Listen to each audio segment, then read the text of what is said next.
আসসালামু আলাইকুম রহমতুল্লাহি বারাকাতুহু। জাহাঙ্গীরনগর বিশ্ববিদ্যালয়ে ভর্তি পরীক্ষা কবে জানা যাবে আজ।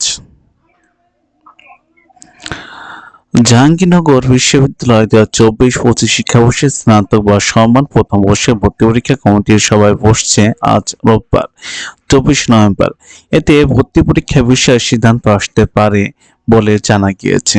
এর আগে কমিটিতে প্রথম প্রাথমিক সভা অনুষ্ঠিত হয়েছে গত 13 নভেম্বর। বিশ্ববিদ্যালয়ের প্রশাসনিক ভবনে সভাটি অনুষ্ঠিত হয়, তবে এতে ভর্তি সম্পর্কিত কোনো সিদ্ধান্ত নেওয়া হয়নি বলে জানিয়েছে একাধিক সূত্র।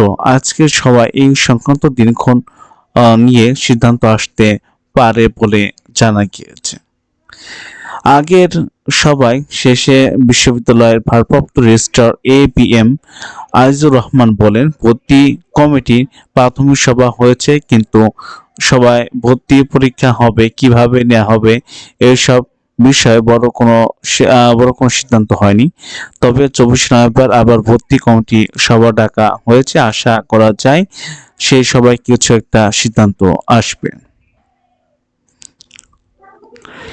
ডেপুটি রেজিস্ট্রার সৈয়দ মোহাম্মদ আলী রেজা বলেন, 2024 শিক্ষাবর্ষে ভর্তি কমিটি প্রথম সভা হয়েছে। সেখানে ভর্তি কমিটির সদস্যরা তাদের নতুন পরিকল্পনা বা ভিন্ন প্রস্তাবনা পেশ করেছে।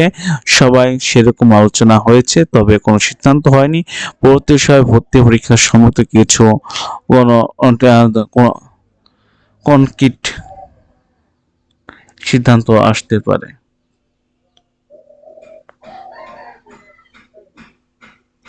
তো এগুলো আমি ডিসক্রিপশন দিয়ে দেবো যাতে আপনারা সহজে দেখতে পারেন।